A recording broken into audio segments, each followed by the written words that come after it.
नमस्कार. महाराष्ट्रातील सर्व अंशदार शिक्षक बांधवांना माझं आव्हान आहे. बांधवांनो, शिक्षक समन्वय संघाचं गेल्या 40 दिवसांपासून हुंकार आंदोलन मुंबई या ठिकाणी चालू आहे आणि त्याच ठिकाणाहून त्या ठिकाणी आपण फरमान काढलंय की महाराष्ट्रातील सर्व शाळा उद्या म्हणजे 27 तारखेला एकाच दिवशी शैक्षणिक अभ्यासक्रम न करता सामूहिक सर्व शिक्षकांनी रजेवर जायचं आणि एक दिवसासाठी आपण पूर्ण महाराष्ट्रातील शाळा बंद करायच्या. त्या अनुषंगाने जालना जिल्ह्यातील सर्व अंशतः अनुदानित जेवढ्या काही शाळा असतील या सर्व शाळांतील मुख्याध्यापकांना शिक्षकांना माझी हात जोडून विनंती आहे. बांधवांनो, आम्ही या ठिकाणी आपल्या समन्वय संघाच्या टीमने जिल्हा शिक्षणाधिकारी प्राथमिक आणि माध्यमिक यांना निवेदन दिलेले आहे आणि या निवेदनाद्वारे आम्ही या ठिकाणी सांगितलेलं आहे की उद्या संपूर्ण जिल्ह्यातल्या आपल्या अंशतः अनुदानित शाळा या ठिकाणी पूर्णतः बंद असणार आहे आणि सर्व शिक्षक ज्यांना ज्यांना शक्य आहे सर्व शिक्षक उद्याच्या मुंबई या ठिकाणी आज हुंकार आंदोलनामध्ये सहभागी होणार आहेत. आपल्या न्याय मागण्यासाठी कोल्हापूर आणि मुंबई या ठिकाणी 2 केंद्रबिंदू झालेले या ठिकाणी मोठ्या संख्येनं शिक्षक बांधवांनी सहभागी व्हायचंय. कोल्हापूर या ठिकाणी सुद्धा खूप मोठ्या पद्धतीने शिक्षक समूह जमा झाले होते, परंतु त्या ठिकाणी शिक्षकांनी आक्रमक पवित्रा घेतल्यानंतर पोलिसांनी त्या आपल्या बांधवांना पोलिसांच्या व्हॅनमध्ये टाकून पकडण्यात आलं होतं. या गोष्टीचा सरकारने जे काही आपल्या शिक्षक बांधवावर एक आतंकवादी दरोडेखोरांवर जी कारवाई होत नाही ती ज्ञानदानाचं पवित्र काम करणाऱ्या शिक्षकांवर या ठिकाणी जर होत असेल तर या सरकारचा मी जाहीर निषेध करतोय.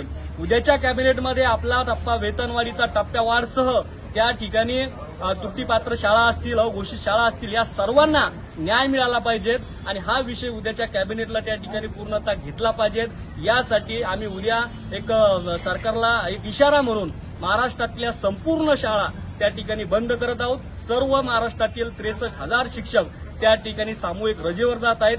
जर उद्याच्या कॅबिनेटला हा विषय झाला नाही तर येणाऱ्या सोमवारपासून अतिशय आक्रमक पवित्र हा महाराष्ट्रातील शिक्षक घेतल्याशिवाय राहणार नाही आणि 63,000 शिक्षक हे मुंबईच्या दिशेने त्या ठिकाणी मोठ्या संख्येने निघल्याशिवाय राहणार नाहीत. माझी महाराष्ट्र सरकारला या राज्याचे सन्माननीय संवेदनशील मुख्यमंत्री माननीय एकनाथरावजी शिंदे साहेब असतील, माननीय उपमुख्यमंत्री देवेंद्रजी फडणवीस साहेब असतील, या राज्याचे अर्थमंत्री सन्माननीय अजितदादा पवार साहेब असतील, या सर्वांना माझी विनंती आहे की आपण या ठिकाणी हा धोरणात्मक निर्णय घ्यावा आणि राज्यातल्या 65,000 शिक्षक बांधवांना न्याय देण्याचं काम, न्याय देण्याची भूमिका आपण या ठिकाणी घ्यावी. आम्ही महाराष्ट्रातील 65,000 शिक्षक आपल्याकडे आपल्या निर्णयाची आस लावून आहोत.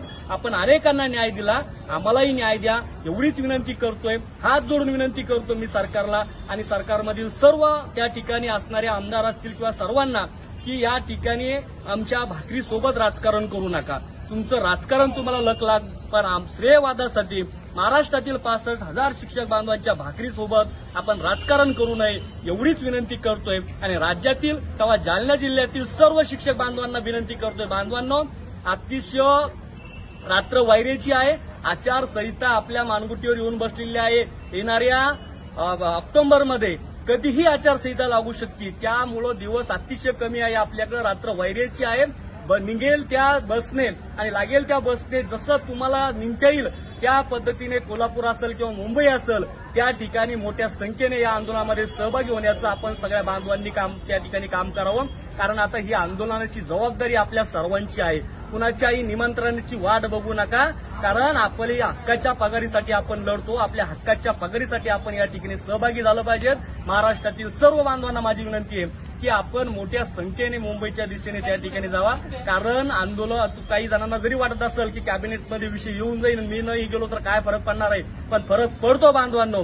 उद्याच्या कॅबिनेटमध्ये जर विषय झाला नाही तर आता महाराष्ट्रातील शिक्षक हा शांत राहणार नाही, हा आक्रमक पवित्र्याच्या भूमिकेमध्ये असणार आहे. आणि असा एक इशारा आवाजा या ठिकाणी मी एक इशाराच या माध्यमातून आजच्या व्हिडिओच्या माध्यमातून मी सरकारला देत आहेत की आमचं माननीय मुख्यमंत्री असतील किंवा उपमुख्यमंत्री असतील देवेंद्रजी फडणवीस अजितदादा या सर्वांवर या महायुती सरकारवर पूर्ण विश्वास आहे. तुम्ही आम्हाला न्याय दिसाल, पण उशिरा दिलेला न्याय सुद्धा अन्याय असतो. तुम्हाला आम्हाला द्यायचंच आहे तर येणाऱ्या उद्याच्या कॅबिनेटमध्येच आमचा निर्णय घ्यावा एवढीच विनंती महाराष्ट्रातील अंशतः शिक्षक बांधवांच्या वतीने करतो आणि या ठिकाणी थांबतो. शिक्षक समन्वय संघाचा विजय असो. शिक्षक समन्वय संघाचा विजय असो. धन्यवाद.